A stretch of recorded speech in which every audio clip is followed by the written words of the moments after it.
আল্লাহ পাক রব্বুল আলামিন তার হাবিবকে বলছেন, বন্ধু আপনি বলেন, ইয়া ইবাদি, হে আমার বান্দারা, আল্লাযীনা আসরাফু আলা আনফুসিহিম, যারা তোমাদের নিজেদের নফসের উপরে জুলুম করেছো, অত্যাচার করেছো, অন্যায় করেছো, লা তাকনাতু মির রাহমাতিল্লাহ, তোমরা আমি আল্লাহ পাক রব্বুল আলামিনের রহমত থেকে নৈরাশ হয়ে যাও না।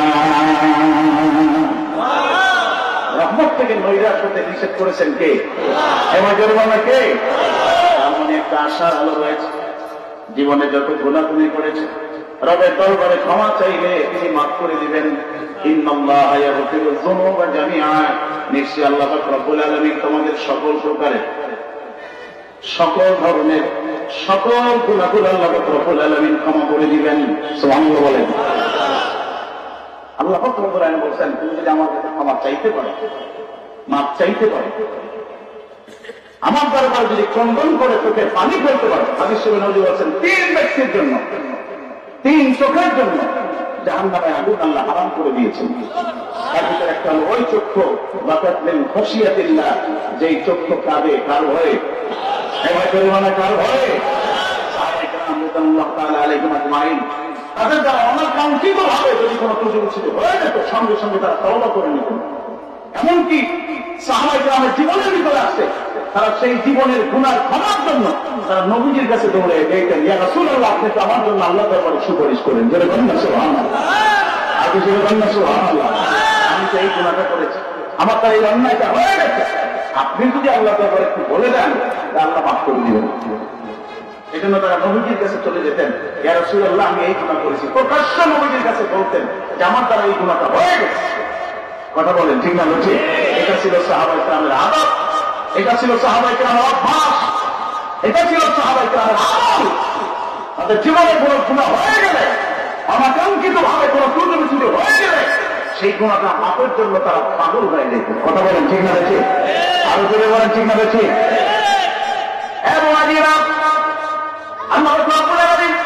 বান্দার জন্য কতখানি আশা আর আলো নিয়ে দাঁড়িয়ে আছেন, অপেক্ষা করতেছেন, কুদরতি ভাবে তিনি প্রহার করতেছেন, বান্দা আমার দিকে ফিরে আসবে।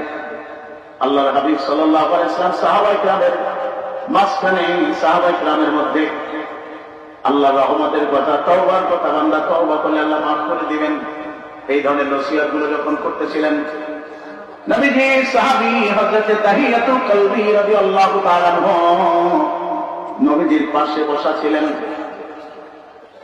তাহিয়াতুল কলবির চোখ থেকে পানি পড়তেছে। আল্লাহর হাবিব জিজ্ঞেস করলেন, ও তাহিয়া, তুমি কাঁদছো কেন? তোমার চোখে পানি কেন? তাহিয়াতুল কলবি বলে, ইয়া রাসূলুল্লাহ, হাবিবাল্লাহ, আপনি যে বললেন যে আল্লাহ পাক রব্বুল আলামিন বান্দাকে ক্ষমা করে দিবেন, মাফ করে দিবেন, কিন্তু আমি তাহিয়াতুল কলবির জীবনে এমন একটা ঘটনা ঘটে গেছে, আমার মন বলতেছে আমার আল্লাহ মনে হয় আমার এই গুনাহটা মাফ করবেন, সেই জন্য আমি কাঁদতেছি। আমার মন বলে আল্লাহ মনে হয় এই গুনাহটা মাফ করবেন, কিন্তু আপনি তো বলছেন মাফ করে দিবেন, কিন্তু আমি আশ্বস্ত হইতে পারছি না, আমার মনকে আমি বুঝাইতে পারছি না যে এত বড় গুনাহকে আল্লাহ ক্ষমা করে দিতে পারে। সুবহানাল্লাহ বলবেন না? আর তো দুটো আওয়াজ করে বলুন না সুবহানাল্লাহ। নবীজির কাছে যখন এই কথা তাহিয়াতুল কলবি বললেন, আল্লাহর হাবিব বললেন, ও তাহিয়াতুল কলবি, তুমি এমন কি গুনাহ করেছো, এমন কি গুনাহ তোমার দ্বারা হয়ে গেছে যে তুমি নিজেকে বুঝাইতে পারতেছো না যে আল্লাহ তোমাকে ক্ষমা করে দিবেন? তাহিয়াতুল কলবি বলে, আমি যখন মুসলমান হয়ে নাই, আমি যখন ইসলাম ধর্ম কবুল করি নাই, ওই জাহিলি যুগে মানুষের মতো আমি তাহিয়াতুল কলবির নিকট সেই আচরণটা ছিল যে তারা ছোট্ট ছোট্ট মেয়ে বাচ্চাদেরকে জমিনে দাফন করে দিত। ইয়া রাসূলুল্লাহ, আমি তো ব্যবসা করতাম, আরো দেশ ছেড়ে আমাকে মাঝে মাঝে সিরিয়ায় যেতে হতো, বাহিরে যেতে হতো বিভিন্ন দেশে ব্যবসার উদ্দেশ্যে। 1 মাস 2 মাস 4 মাস 6 মাসের জন্য আমি দেশে থাকতাম না, বাহিরে চলে যেতাম। ইয়া রাসূলুল্লাহ, আমার যখন বিবাহের বয়স হলো, আমার মা বাবা আমাকে বিবাহ করায় দিল, নতুন সংসার নিয়ে আমি জীবন যাপন করতেছিলাম। অল্প কিছুদিন আমি আমার বিবির সাথে একত্রে থেকেছি। আমি যখন আশ্বস্ত হইলাম যে আমার বিবির সে প্রেগনেন্ট হয়েছে, তার বাচ্চা হবে, তো এর ভিতরে আমার বাহিরে যাওয়ার রুটিন হয়ে গেল, সিদ্ধান্ত হয়ে গেল আমি বাহিরে যাব।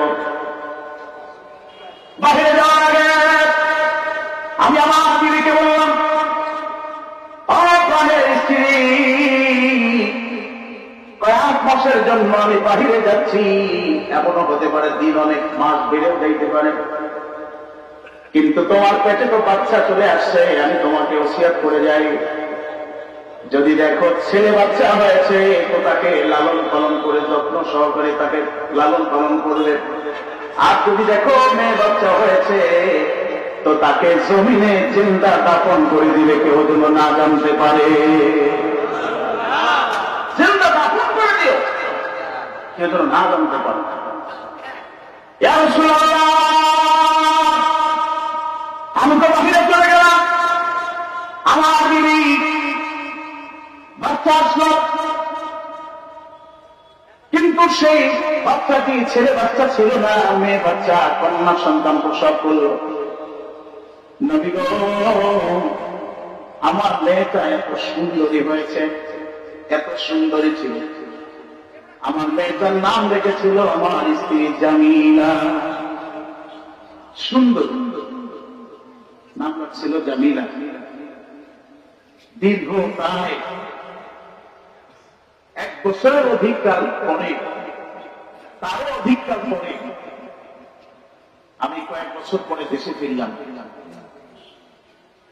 আমি যখন বাড়িতে এসেছি, আমি যখন বাড়ির গেটের ভিতরে ঢুকবো, ঠিক সেই মুহূর্তে ছোট্ট একটা বাচ্চা মেয়ে, সুন্দর জামা কাপড় পরা, পোশাক পরা, খুবই সুন্দর সুশ্রী, যেমন তার শরীরের গঠন তেমন তার মুখে কণ্ঠের আওয়াজ, আমাকে দূর থেকে দেখি আপু আপু বলে ডাক দিচ্ছিল। ওর ডাকটা এমন সুন্দর ছিল, কিন্তু আমি যখনই মেয়ে বাচ্চা দেখলাম তখন আমি মনে করলাম এটা জানি কে। আমি তাকে একটা নজর শুয়েও দেখলাম না, আদরও করলাম না, আমি পাশ কাটিয়ে বাড়িতে আসলাম। আমার বিবি সাহেব যখন দেখছেন যে আমার ভিতরে খুব ক্রোধ কাজ করতেছে, তখন সে বাচ্চার কথা না বলে আমাকে যত্ন সহকারে খাবার দিল, বসার স্থান দিল, আমার শরীর পরিষ্কার করে দিল, আমার সামনে খাবার স্থাপন করলো, আমি পেট মুড়ে খাইলাম। খাওয়া দাওয়ার পর্যায়ে আমি তাকে জিজ্ঞেস করলাম যে বাচ্চাটি দেখেছিলাম আমাকে আগায় আনতে গেছিল, ওই বাচ্চাটি কার? ইয়া রাসূলুল্লাহ, আমি যখন আমার বিবির কাছে এটা জিজ্ঞেস করছিলাম, আমার বিবি খুব ভয়ে ভয়ে উত্তর দিচ্ছিল। আমাকে বলছিল, প্রাণের স্বামী রে,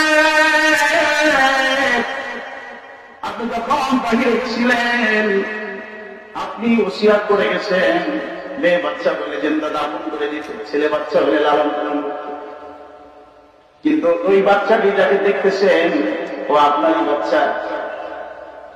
ও যখন দুনিয়াতে আসছে ওর চেহারাটা এত সুন্দর ছিল, আমার কাছে খুব ভালো লাগছিল, আমার নাম দেখছিলাম জামিলা। ওই জামিলা আস্তে আস্তে আস্তে আস্তে করে বড় হয়েছে, যখন মুখের বুড়ি ফুটেছে, আশপাশের বাচ্চাগুলো যখন তার বাবাকে খুঁজতে থাকে, তালাশ করতে থাকে, ও আপনাকেও খুঁজছে, ওদের চাহিদা আরো বেশি। শুধু আমাকে বারবার জিজ্ঞেস করতে, আমার বাবা কোথায়, বাবা কোথায় আসবে। আমি ওকে কয়েকবার চিন্তা দাপনের জন্য আমি চেষ্টা করেছি, কিন্তু আমি পারি নাই আমার মনের সাথে। আমি ওকে আস্তে আস্তে লালন পালন করেছি, আর মনকে বুঝাইছি যে কোনো করেই হোক আমার স্বামীকে বুঝানো যাবে। আজকে যখন আপনি আসতেছিলেন, আমি যখন জানাইলাম তাকে, এত খুশি হল, আমাকে বলছিল বাবা আমার বাবার কোন পথে আসবে, আমাকে পথটা দেখায়, আমি তাকে আগে আনতে থাকবো। আমার মেয়েটাকে সুন্দর যেমন কাপড় পরে পথ দেখে দিয়ে আপনাকে আগে আনার জন্য গেছে। একটু দেখছেন কি ওর চেহারাটা কত সুন্দর। নবীজির সামনে দাঁড়িয়ে কারণে এই ঘটনা বলতেছে, আর চোখ থেকে পানি অঝোর ধারা পড়তেছে, আর বলতেছে, ইয়া রাসূলুল্লাহ, আমার স্ত্রী আমাকে এমন ভাবে বুঝাইল, আমার দেহটা নরম করার জন্য এমন ভাবে ভয়ে ভয়ে সে কথাগুলো বলতেছিল, কিন্তু আমি অবাক। আমার তেলটা এত যে শক্ত হয়ে গেছে নবী, আমার তেল নরম হয় না, গলে না। আমি তার কোনো কথা আমি শুনতেছি না। এক পর্যায়ে তাকে স্বাভাবিক একটা সান্ত্বনা দিলাম। দিন যত পারতে তাকে চেষ্টা করি তাকে আপন করার জন্য, কিন্তু পারি না। সমাজের লোকেরা, বন্ধু বান্ধবরা আমাকে নানান ধরনের কথা শোনায়। সিদ্ধান্ত নিলাম যে করি হোক একে দুনিয়া থেকে বিদায় করে দিতে হবে। একদিন ওর মায়ের কাছে বললাম যে আমার মেয়েটাকে নিয়ে আমি একটু ঘুরতে যাইতে চাই। ঘুরতে বের হয়েছে, সঙ্গে নিয়েছে একটা লোহার অস্ত্র।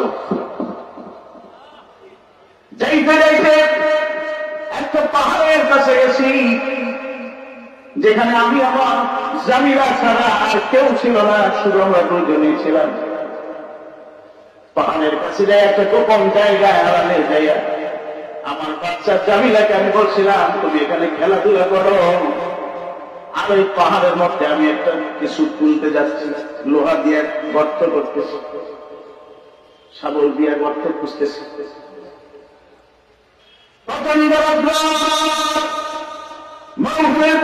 বাতাস, পাহাড়ের উপরে যখন আঘাত করি বাতাসের ধুলাগুলো উড়ে যায়, কিছু ধুলা এসে আমার গায়ে লাগে, আমার গাড়িতে লাগে।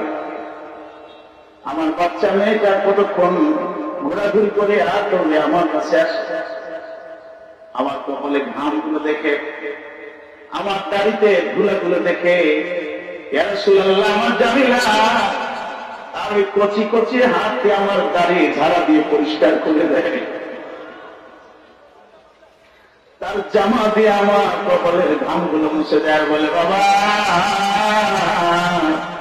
এত কষ্ট তুমি কেন করো? ইয়া রাসূলুল্লাহ আমার মন বলে না,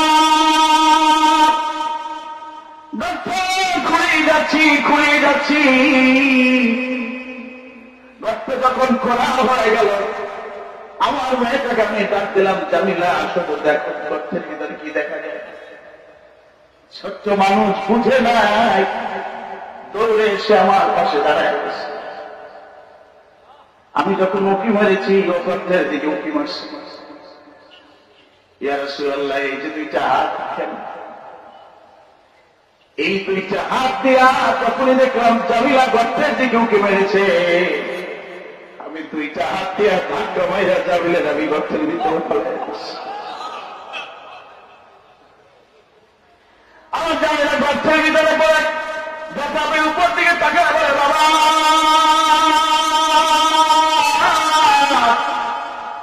আমার গর্তের ভিতরে কেন ফলাইলা? আমি ব্যথা পেয়েছি। এত করুণ শুনে সে বলতেছিল আমার মন তো কোনো ঘরে নাই নবী। আমি পাশ থেকে একটা পাথর হাতে নিলাম। আমার ওই ছোট্ট জামিলা যখন বুঝতে পারলো আমাকে শেষ করে দিবে, মেরে ফেলবে, উপরের দিকে তাকায় চোখের পানি সাইডে দিয়ে বলতো জানতাম বাবারা সন্তানদেরকে খুব ভালোবাসে।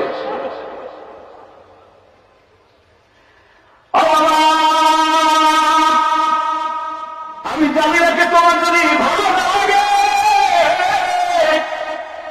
এই গর্ত থেকে আমার একটু উঠাও দাও।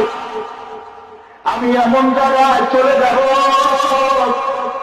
কোনদিন তোমার সামনে বাবার পরিচয় নিয়ে হাজির হব না, তোমার সামনে আর কখনো আসবো না। বাবা আমার মাইরো না, আমার সাইরাটা আমার গর্ত থেকে একটু উঠাও দাও। ইয়া রাসূলুল্লাহ আমার মন কখনো নরম হয় না। পাথর যেখানে হাতে দিছিলাম খুব বড় একটা পাথর, পাথরখানা উঠাইয়া হাতে নিয়ে আমার শরীরে যত শক্তি ছিল ওই শক্তি দিয়ে জোরে গর্তের ভিতরে আমি ছুঁড়ে মেরেছি। পাথরটা যায় ঠিক আমার জামিলার মাথার উপরে আঘাত করেছে। জামিলার মাথার উপরে পড়ে মাথাটা ফেটে উপরের দিকে উঠে আমার চেহারা এসে পড়েছে। আমার জামিলা শুনে শেষবারের মতো আব্বা বলে একটা ডাক দিয়ে নিস্তেজ হয়ে গেছে। ইয়া রাসূলুল্লাহ এরপর আমি থামি নাই, এক একটার উপর একটা পাথর, একটার উপর একটা পাথর দিয়া গর্তের একটা পরিপূর্ণ করে দিয়া গোসল কইরা আমি বাড়িতে আইসা ক্লান্ত দেহে আমি বিশ্রাম ছিলাম। আমি যাই না বালিশের সাথে মাথাটা লাগে চক্ষুটা বন্ধ করছি, আর রাসূলুল্লাহ আমার কানে বাজতেছে, আমার জামিলা বলে ডাকতেছে, আব্বা আমারে মাইরো না, আমারে মাইরো না, আমি চলে যাই।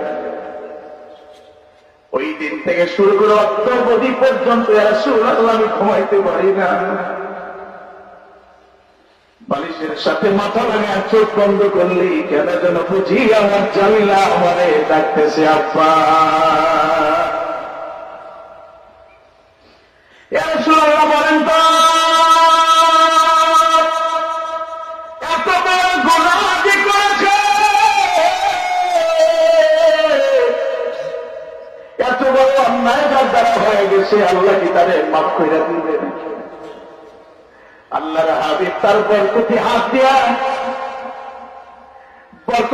দিয়া তাহিয়াতুল কলবি চোখের পানি মুছে দেয় আর বলতেছে, তাহিয়া রে গুনাহটা অনেক বড়, কিন্তু আমার আল্লাহ এর চাইতে বেশি রহমত নিয়ে আছে।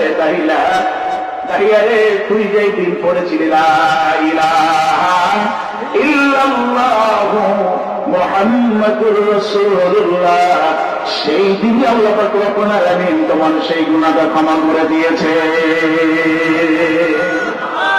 আর একটু আওয়াজ করে বলেন না সুবহানাল্লাহ।